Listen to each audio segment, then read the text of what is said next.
Wait, I think I heard the door. The door? Oh, someone's there.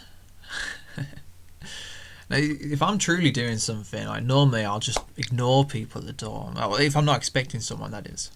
That seems rude. I have zero things to talk about today. I feel unprepared. Do you normally prepare? I just sort of, show up. Well, I think about if there's anything interesting in the last week or so, and right now I'm coming up blank. Nothing. Turns out no one was there. So, we're waiting for Emma, maybe, and of course Brittany. Oh, I am here. I just hadn't turned on my camera. Well, don't be shy. Join us. Me? Shy? Ha! Paper. Oh, and paper to you, Emma. Is this a new greeting you're working on? No. But that's an idea for another time. What I'm talking about today is paper. Everything is paper. Everything. This computer, for instance. Is it made of paper? It doesn't have to be made out of paper to be paper. Is this some kind of weird, metaphysical thing? That, like the sky is all of us, or some weirdness? No. Everything is paper. Brittany's computer can print things on paper, right? Actually, no, not this one. I do all of my printing at school. Okay, so when you buy a computer, you get a receipt, right? Right. Paper. That's it. That's it. Paper. So, to be more precise, everything is tied to paper in some way? Yes. Rob gets it. Paper is intricately interwoven into our lives. It is everywhere. It is everything. So, if I get what you're saying, you can prove a paper connection to everything. Are you sure? Yes, a paper trail, if you get my meaning, leads to and from everything. Fine. I think I get it now. But how about the guitar? How does that tie to paper? Did you buy it? No. Actually, I traded a snare drum for it. It doesn't matter, because it's made of wood, and wood equals paper. So, any tree product leads to paper. Maple syrup, for instance, would somehow equate out to paper because it also comes from a tree? Actually, no. Wood can be turned into paper. In fact, that's how it all starts. Maple syrup cannot be turned into paper, but odds are you got a receipt when you bought it, or its packaging had a label that was made of paper. What about a bigger item? How about a house that is made of brick and stone and there's no wood anywhere? Where's the paper trail then? Most likely in the beginning. Paperwork to build it, paperwork in the city it was built in, paper. In fact, the bigger the item, the more paper. The more I think about it, the more I think you're right. Wow, I have loads of paperwork at work. I mean, even if most of it's electronic nowadays, there's still parts that you have to, print off and sign, and more. There's loads of paper for everything. Yeah, I can see that paper is everywhere. Even with emails cutting down on the numbers of letters being sent. We still live in a paper world. Wait, you're all just agreeing with this? Everything is tied to paper? There has to be some exceptions. Wait, just give me a minute and I'll come up with some. Try as you might, Brett. I don't think you'll find any. What about a bowling ball? What about it? Let's say one was shipped to you without a receipt. Well, what was it shipped in? In a box, I would assume? Paper. Actually, that's one of the big sources of the paper trail. Most things either have a receipt, it has a label made of paper, or it came in a box at some point.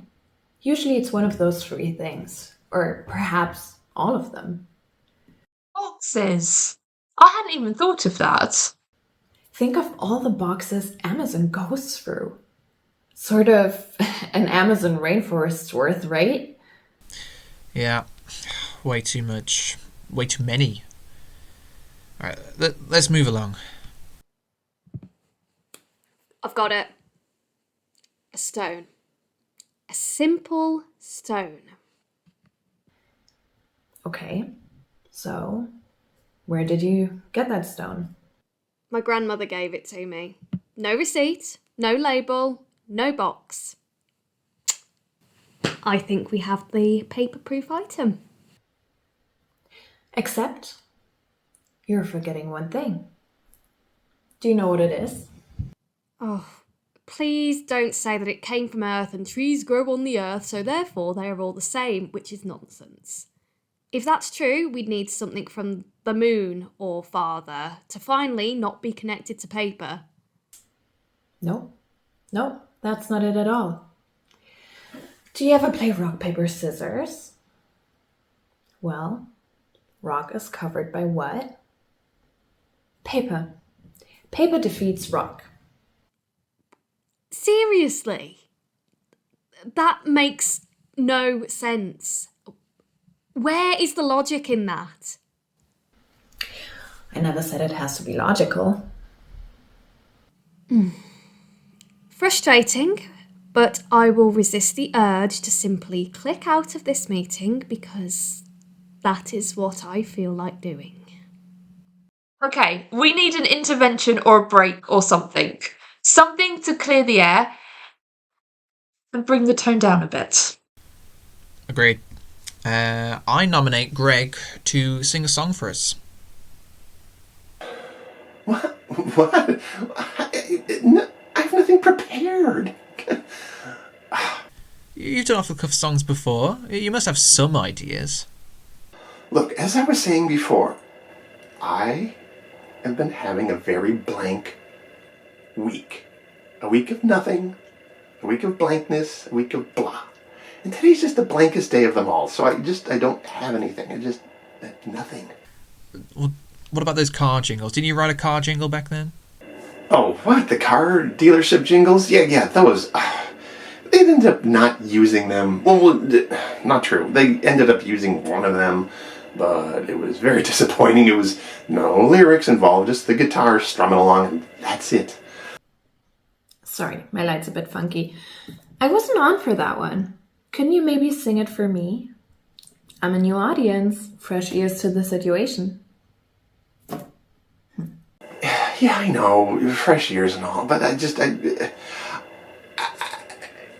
didn't use them. They're probably not very good anyway, so I don't see the point, and I want to move on creatively. I just don't like... Okay, so if Greg isn't going to sing, does anyone have any interesting things they'd like to share? Or any problems that they would like us to solve? Sure, I do. I would file this as both a future interesting thing and perhaps a problem to solve. So, me and Jeffrey are going on holiday soon, but we haven't picked out a destination yet. Any ideas?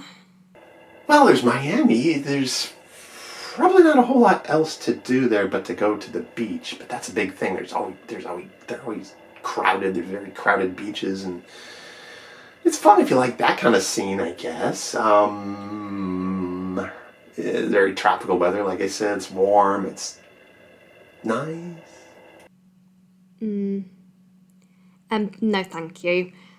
Probably going to stick with somewhere in Europe.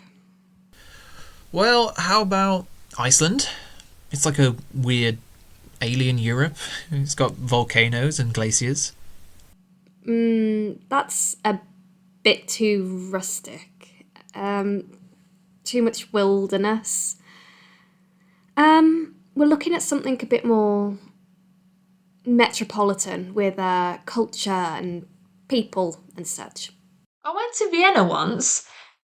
It was nice, but it was ages ago. My parents dragged me and my sister along, so I suppose I didn't really appreciate it. Okay, that's a more reasonable idea. I will look into Vienna a bit more. Prague. Prague is nice, and at least vaguely similar to Vienna. Ooh, this is much better. Prague. Any more ideas? No one's mentioned Paris. Well, unless you've been there already, Brittany. I think that is definitely one we could consider as well. No, not Paris. I'm there often, and it's just not worthwhile. It's not truly French. Too many people from Paris. Isn't Paris and Paris like the same thing? I'm confused. They sound the same. They're just... How about the confused American here? No, Paris is, or was, a separate country. In Eastern Europe. If you want a truly French city, go to Bordeaux, Marseille, Toulouse, even Nantes. Just not Paris. It's not really French anymore. You're kidding me. Everything built there is very French. Like all these places to go, like you got the Louvre, the recently rebuilt Notre Dame, the Eiffel Tower. Are these not French, Emma? Of course they are. But the actual people there are not French at all. Is everyone else confused, or is it just me? Emma, can you explain this mystery country and people you keep referencing? Paris or whatever? It sounds suspiciously close to Paris, like you've lazily made it up or something. No. That is, in fact, the reason why they originally moved to Paris. It sounds like their home country. That seems like the strangest reason to immigrate somewhere. Because a place sounds familiar. I've never heard of a group of people doing that before. People sick of living in London don't normally move to Luton just because it sounds similar, do they? Probably not. But it is what happened with those from Paris. Okay, so these people just left because they heard of some other place that sounds similar? I don't get it. It's not the reason they left, but it is the reason why they are in Paris. They left after World War II when both Poland and Russia had claims to Paris, and strangely so did Turkey. This clearly got left out of the history books. It's very obscure. So with all those countries fighting over a much, much smaller country, they all decided to get up and leave. All of them? There weren't so many old timers refusing to leave because they farmed the land since they were born, but it's been in their family since forever. But they all left. Their country no longer exists. That's why they are forgotten. It's quite sad, really. And somehow these poor people from Paris have ruined Paris. Not ruined, just made very non-French. So do those from Paris, however you say it, I don't know, do they speak French? Well, should French actually be considered a language? You just do not give up on that, do you, Rob? Yes, they all now speak French. But that wasn't my point. I was just trying to say that if you want a truly French experience, go elsewhere in France. That's all. I think we might just go to Paris. Just to see what these people from Paris are like. You really want to meet them, huh? Well, I hate to break it to you, but the old search engines have turned up nothing on your mysterious Paris, Emma. Oh, bless you, Rob. Glad to see someone else has taken the investigative initiative this time. Oh, it could be you're spelling it wrong. Phonetically, it sounds like it should be spelled P-A-R-E-E-Z, but it's actually spelled P-H-A-R-Y-C-Z. Yeah. Well, I didn't improve things. In fact, the search brings absolutely nothing.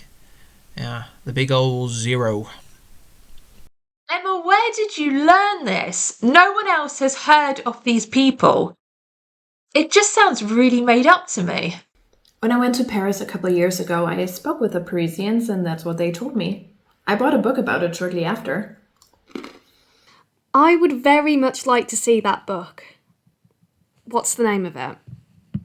I don't remember the name, and I can't seem to find it, but I'll search through my books and get the info to you in time for the next meeting, all right? Great. Well, I think Jeffrey will also like the search for Parisians. So, that will be part of our Paris adventure. So if you're from Paris, you're Parisian. If you're from Paris, you're Parisian. It sounds like the same thing. It's a little too convenient. Say, I have to run. I just got an urgent email. Bye, everyone! Well, that was great timing. Trying to pin her down on this Paris nonsense. And now, of course, she has to leave. What more could we do? Rob found nothing. Emma couldn't find the book. I truly think adding this extra bit of intrigue will probably make Paris the place Jeffrey and I are going. Brittany, you're really gonna go searching for Emma's lost Paris people? If Jeffrey agrees, why not? He likes a good mystery. Well, Brittany, I think that even if you find nothing, I think you should make up like a story that you did and then include all of these details that that way when Emma actually agrees with you on all of it, you can just say, ha, I made it all up. That is a Rob thing to do. I don't think I can pull that off. But this would be a good way to know if Emma is making this up or not. She has to be making this up. This makes no sense.